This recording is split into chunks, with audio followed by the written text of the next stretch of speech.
What the trinitromethylbenzene guy?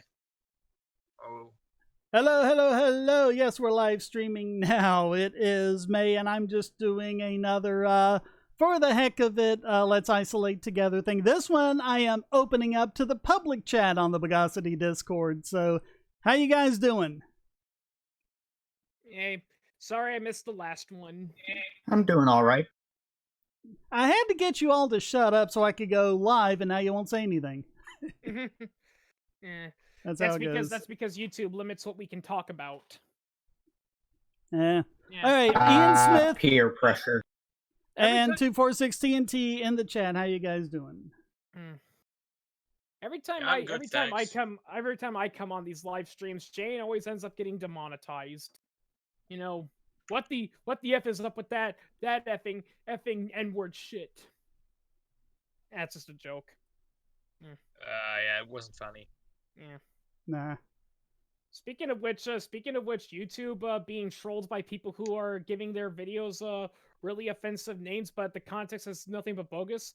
People fail to realize that's nothing new. Frank Zappa was doing that to the people that were responsible for the parental advisory. Oh, yeah. Yeah, he would. Yeah, he was known for giving. Yeah, he was known for giving like these titles, like squirting vaginas, but it's just an instrumental. There's no lyrics. Mm-hmm. And they would say, Zappa "Oh, was awesome. I love Zappa." Yeah. Plus, he was one of the few. He was one of the few recording artists that actually got it. You know, he didn't fall for communism like groups like Rage Against the Machine did. Yeah. Rage Against the Machine. Yeah, I cannot stand those guys. You know, I would love to go up to Tom Morello and say, "Hey, Tom, you do realize that if you were a Soviet band, you'd be sent to a gulag." You know, they wouldn't be calling your music, revolutionary music. They'd be calling it a threat to the state. Well, look what they did to Pussy Riot. Well, I mean, yeah. Well, I mean, and that wasn't even the USSR. Jazz. That was the Russian Federation did that. Yeah. Oh yeah. Khrushchev banned jazz in the '60s. Oh yeah. Can't we just ban socialism, please? No, that'll just reinforce their persecution complex. Yeah, True. if you ban heroin, you get more of it. So let's not ban socialism. Yeah. Thank you. Yeah, we should make it a state. We should make it a state recognized religion, though. Yeah, I agree. Yeah, people wouldn't get the irony. It's like, but then they'd be exempt from taxes. It's like they don't get the joke. We're calling it a state-funded religion because that's basically what it is. It's a socio-political religion. Yep. It's been disproven. Yeah, I've been taking a. What? Sorry. I've been taking a course on, I believe, Coursera, and I kind of learned about the origins of government and kind of like the state religions and stuff like that, beginning in Mesopotamia, and it's actually very interesting. State religion and the shift from nomadic way of life to agricultural, then shifted into a state thing for some reason. And it happened along with religion. Oh yeah. Because that was the way the states got power. And speaking of political religions, a lot of green radicals are having a blast. They're saying, "Oh, COVID-19 is proof Mother Earth is fighting back against humans." Bruh. What? Then Mother Earth is incredibly bad at it. Yeah. Yeah. Like 4% death You rate. know, That's not the good. Black Plague 1400, so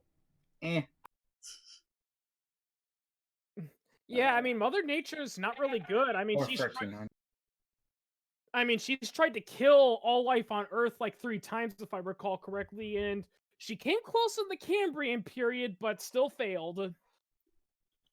I think the Permian was the big one. 4 mass extinction of. I mean, that's only the big ones. I mean, there were lots of tiny ones too. Yeah, that's the funny thing is that the dinosaur extinction is the most famous one, but the thing is that was actually a very mild mass extinction event. The worst was the one that occurred, I think, at the end of in between the pre-Cambrian and Cambrian period, where like 90% of all life on Earth was wiped out. Well, the worst one I think was the Permian. Oh yeah, that's what I was started thinking about. Yeah, the yeah. Permian. Yeah, that's where 90% of life on Earth was wiped out. Well, and also depending on how you define things, it might arguably have been worse when cyanobacteria evolved and started putting oxygen in the atmosphere, and all the other species of bacteria, which was all the other life at the time, they were anaerobic, so they couldn't survive in an oxygen atmosphere. So Yeah. But yeah, that's the thing that green environmentalists fail to realize. Humans are not the only creatures that are having an impact on the environment. Every living creature has an impact on the environment, both positive and negative. Yep. And as we pointed out, Yeah.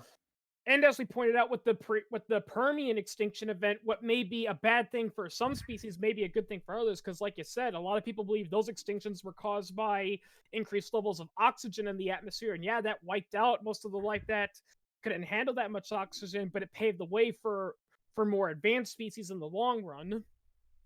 Mammals were able to hide underground and were able to survive. I forgot which mass extinction it was, but that's how mammals came to be. That was the KT.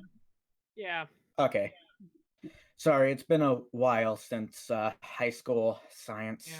Yeah, they were Right. basically small rodents that burrowed underground because they had to hide from the dinosaurs, and then once the dinosaurs were wiped out, they could come on the land, and they had all of these amazing niches that they could now fill. Yep, and by the way, despite what people are saying, 2020 is not the worst year in history. There actually is a quote unquote worst year in human history. That's 536 AD. Yep. What happened then? A lot of things. First, there were two super big volcanic eruptions. One occurred in Iceland. The other one occurred, I think it was in Indonesia, and it caused a winter in Europe and Asia. There was the first